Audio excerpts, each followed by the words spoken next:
ಎಲ್ರಿಗೂ ನಮಸ್ಕಾರ.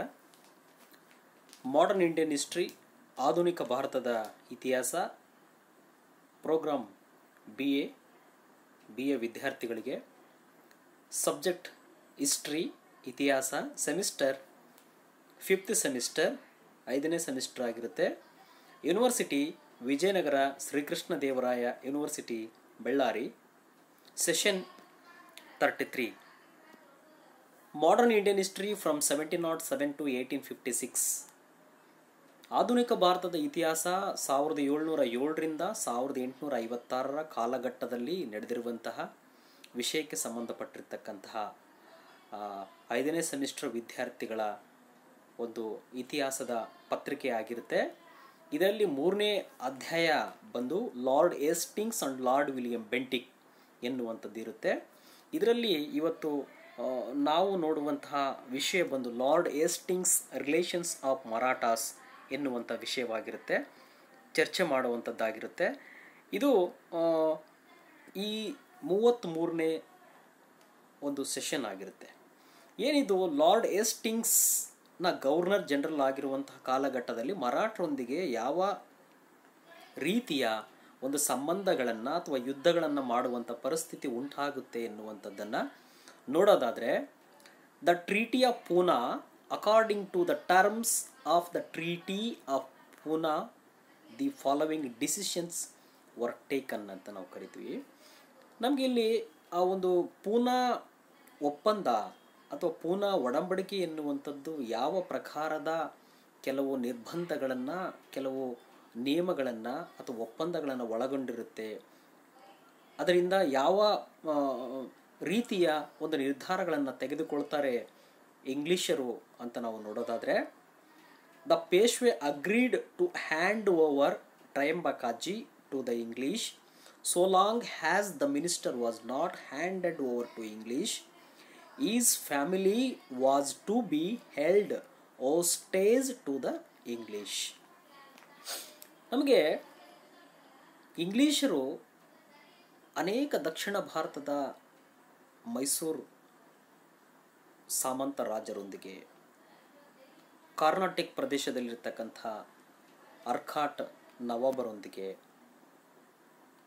ಹೈದರಾಬಾದಿನ ನಿಜಾಮರೊಂದಿಗೆ, ಬಂಗಾಳದ ನವಾಬರೊಂದಿಗೆ, ಹೀಗೆ ಅನೇಕ ರೀತಿಯಾಗಿರ್ತಕ್ಕಂಥ Anglo Mysuru wars, Anglo French wars, ಹೀಗೆ ಮಾಡ್ತಾ ಹೋಗ್ತಾರೆ ತಮ್ಮ ಅಧಿಕಾರವನ್ನು ವಿಸ್ತರಣೆ ಮಾಡಲಿಕ್ಕೆ. ಇಲ್ಲಿ 1ನೇ ಆಂಗ್ಲೋ ಮರಾಠ ಯುದ್ಧ ಮತ್ತು 2ನೇ ಆಂಗ್ಲೋ ಮರಾಠ ಯುದ್ಧದಲ್ಲಿ ಮರಾಠರನ್ನ ಸಂಪೂರ್ಣವಾಗಿ ಸೋಲಿಸಲಿಕ್ಕೆ ಮತ್ತು ಸಂಪೂರ್ಣವಾಗಿರುವಂತಹ ಹತ್ತಿಕ್ಕುವಂಥ ಪ್ರಯತ್ನವನ್ನು ಮರಾಠರನ್ನು ಇಂಗ್ಲೀಷರು ಮಾಡೋದಿಲ್ಲ. ಹಾಗಾಗಿ ಪುನಃ 3ನೇ ಮರಾಠ ಆಂಗ್ಲೋ ಯುದ್ಧಕ್ಕೆ ಒಂದು ಸಂದರ್ಭಗಳು ಕೂಡಿ ಬರುವಂಥ ಪರಿಸ್ಥಿತಿ ಉಂಟಾಗುತ್ತೆ. ಇಲ್ಲಿ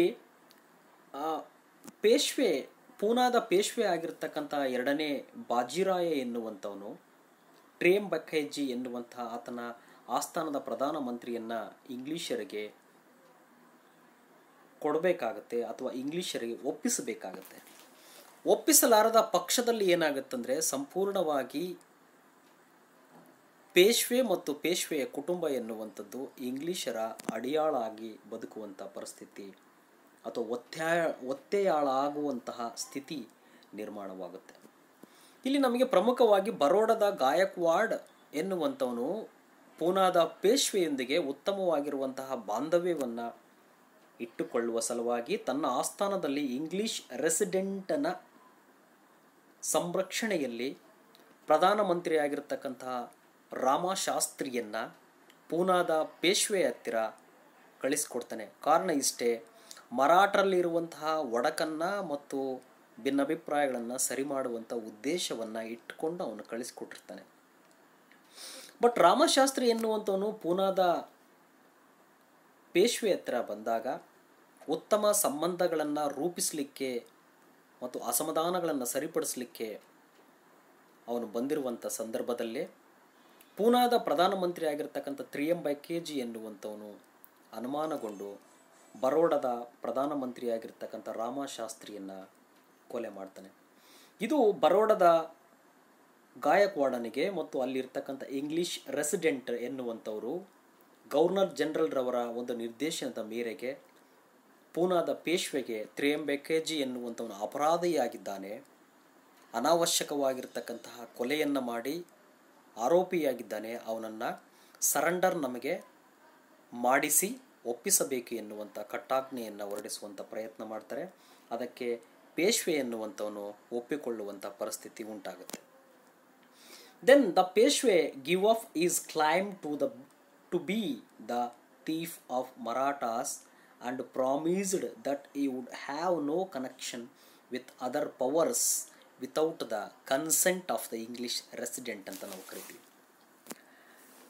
ಇಲ್ಲಿ ನಮಗೆ ಪ್ರಮುಖವಾಗಿ ಇಂಗ್ಲಿಷರು ಯಾವಾಗ ಹಂತವಾಗಿ ಎರಡನೇ ಬಾಜಿರಾಯನನ್ನು ಮತ್ತು ಅನೇಕ ಮರಾಠರ ಬೋನ್ಸ್ಲೆಯನ್ನು ಗಾಯಕ್ವಾಡರನ್ನು ತಮ್ಮ ಸುಪರ್ದಿಗೆ ತಮ್ಮ ಹತೋಟಿಗೆ ತೆಗೆದುಕೊಳ್ಳುವಂಥ ಪ್ರಯತ್ನವನ್ನು ಮಾಡಿದಾಗ ಮರಾಠರು ಸಂಪೂರ್ಣವಾಗಿ ಇಂಗ್ಲಿಷರ ಅಡಿಯಾಳಾಗುವಂತಹ ಪರಿಸ್ಥಿತಿ ಉಂಟಾಗುತ್ತೆ. ಆವಾಗ ಇಂಗ್ಲಿಷ್ ರೆಸಿಡೆಂಟ್ ಎನ್ನುವಂಥವನು ಯಾವುದೇ ಮರಾಠರ ಆಂತರಿಕ ಮತ್ತು ಬಾಹ್ಯ ವ್ಯವಹಾರಗಳಿಗೆ ಸಂಪೂರ್ಣವಾಗಿ ಅದನ್ನು ಒಪ್ಪಿಸುವಂಥ ಕೆಲಸವನ್ನು ಇಂಗ್ಲಿಷ್ ರೆಸಿಡೆಂಟರಿಗೆ ಮರಾಠರು ಮಾಡುವಂಥ ಪರಿಸ್ಥಿತಿ ಉಂಟಾಗುತ್ತೆ. ಹಾಗಾಗಿ ಯುದ್ಧಕ್ಕೆ ಸಂಬಂಧಪಟ್ಟಿರ್ತಕ್ಕಂತಹ ನೀತಿ ಆಗಿರ್ಬೋದು, ಶಾಂತಿ ಆಗಿರ್ಬೋದು, ಆಂತರಿಕ ವ್ಯವಹಾರ ಆಗಿರ್ಬೋದು, ಬಾಹ್ಯವಾಗಿರುವಂಥ ಕೆಲವು ಕಾರ್ಯನೀತಿಗಳಾಗಿರ್ಬೋದು, ಒಟ್ಟಾರೆಯಾಗಿ ಇಂಗ್ಲಿಷ್ ರೆಸಿಡೆಂಟನ ಸಮ್ಮುಖದಲ್ಲೇ ನಡೆಯುವಂತಹ ಪರಿಸ್ಥಿತಿ ಉಂಟಾಗುತ್ತೆ. ಪೇಶ್ವೆಗಳಿಗೆ ಇದು ಬಹಳ ದೊಡ್ಡ ಅಪಮಾನಕಾರವಾಗುವಂತಹ ಪರಿಸ್ಥಿತಿಗಳು. ಅಧಿಕಾರ ಎನ್ನುವಂಥದ್ದು ಹೆಸರಿಗೆ ಮಾತ್ರ ಇದ್ದು ಸಂಪೂರ್ಣವಾಗಿ ಅದು ಕಳೆದುಕೊಳ್ಳುವಂಥ ಒಂದು ಪರಿಸ್ಥಿತಿ ಉಂಟಾಗಿರುತ್ತೆ. Third one, he surrendered some parts of his territories to the English. ಇಲ್ಲಿ ಪೇಶ್ವೆ ಎನ್ನುವಂಥವನು ಅಥವಾ ಎರಡನೇ ಬಾಜಿರಾಯ್ ಎನ್ನುವಂಥವನು ಮೂರನೇ ಆಂಗ್ಲೋ ಮರಾಠ್ ಯುದ್ಧದ ಸಂದರ್ಭಕ್ಕಿಂತ ಮುಂಚಿತವಾಗಿ ಬೆಸ್ಸಿನ್ ಎನ್ನುವಂಥ ಒಪ್ಪಂದವನ್ನು ಮಾಡಿಕೊಂಡಿದ್ನಲ್ಲ, ಅದರ ಪ್ರತಿಫಲ ರೂಪಕವಾಗಿ ಅನೇಕ ಪ್ರದೇಶಗಳನ್ನು ಇಂಗ್ಲಿಷರಿಗೆ ಬಿಟ್ಟುಕೊಡುವಂಥ ಪರಿಸ್ಥಿತಿ ಉಂಟಾಗುತ್ತೆ ಲಾರ್ಡ್ ಏಸ್ಟಿಂಗನ ಕಾಲಘಟ್ಟದಲ್ಲಿ. He agreed to take on annual pension of ₹4 lakh from the English for his disputed territory and relinquished all his claims over the Gaekwad. ಎರಡನೇ ಬಾಜಿರಾಯ್ ಎನ್ನುವಂಥವನು ಸಂಪೂರ್ಣವಾಗಿ ತನ್ನ ಅಸ್ತಿತ್ವವನ್ನು ಕಳೆದುಕೊಳ್ಳುವಂಥ ಸ್ಥಿತಿ ನಿರ್ಮಾಣವಾದಾಗ ಅವನನ್ನು ಯುದ್ಧವನ್ನು ಮಾಡಿ ಸೋಲಿಸಿ ಮೂರನೇ ಆಂಗ್ಲೋ ಮರಾಠ್ ಯುದ್ಧದ ಕಿರ್ಕಿ ಎನ್ನುವಂಥ ಸ್ಥಳದಲ್ಲಿ ಆತನನ್ನು ಸೋಲಿಸ್ತಾರೆ. ಎಲ್ಲ ಮರಾಠ ನಾಯಕರನ್ನು ಒಗ್ಗೂಡಿಸಿಕೊಂಡು ಇಂಗ್ಲಿಷರನ್ನು ಈ ದೇಶದಿಂದ ಬಿಟ್ಟು ಹೊರಗಡೆ ಹಾಕುವಂಥ ಪ್ರಯತ್ನವನ್ನು ಮಾಡ್ತಾನೆ. ದುರಾದೃಷ್ಟವಶಾತ್ ಅವನಿಗೆ ಲಕ್ ಎನ್ನುವಂಥದ್ದು ಫಲಿಸಲ್ಲ, ಯುದ್ಧದಲ್ಲಿ ಜಯ ಎನ್ನುವಂಥದ್ದಾಗಲ್ಲ. ಪುಣೆಯಲ್ಲಿರ್ತಕ್ಕಂಥ ಇಂಗ್ಲಿಷರ ಆರ್ಮಿ ಕಚೇರಿಗೆ ಮುತ್ತಿಗೆಯನ್ನು ಹಾಕ್ತಾನೆ, ಆದರೂ ಸಕ್ಸಸ್ ಆಗಲ್ಲ. ಅಂತಿಮವಾಗಿ ಅವನು ಕಿರ್ಕಿ ಎನ್ನುವಂಥ ಸ್ಥಳದಲ್ಲಿ ಸೋಲುವಂಥ ಪರಿಸ್ಥಿತಿ ಉಂಟಾಗಿ ಕೊನೆಯದಾಗಿ ಅನಿವಾರ್ಯವಾಗಿ ನಿವೃತ್ತಿ ವೇತನವನ್ನು ಪಡೆದುಕೊಳ್ತಾನೆ. ವಾರ್ಷಿಕವಾಗಿ 4 ಲಕ್ಷ ರೂಪಾಯಿಗಳನ್ನು ಪಡೆದುಕೊಂಡು ಅಧಿಕಾರವನ್ನು ಕಳೆದುಕೊಳ್ತಾನೆ. ಅದೇ ಥರ ಗಾಯಕ್ವಾಡ್ ಎನ್ನುವಂಥವರು ಶಾಂತಿ ಒಪ್ಪಂದಕ್ಕೆ ಬದ್ಧರಾಗ್ತಾರೆ. ಅವರು ತಮ್ಮ ಅಸ್ತಿತ್ವವನ್ನು ಇಂಗ್ಲಿಷರಿಗೆ ಒಪ್ಪಿಸುವಂಥ ಪರಿಸ್ಥಿತಿ ಉಂಟಾಗುತ್ತೆ. The fifth one, the English also concluded a treaty with Gaekwad on 6th November AD 1817 according to which he reduced the strength of his army. ಕೊನೆಯದಾಗಿ ಗಾಯಕ್ವಾಡ್ನೊಂದಿಗೆ ಒಂದು ಒಪ್ಪಂದವನ್ನು ಮಾಡಿಕೊಳ್ತಾರೆ.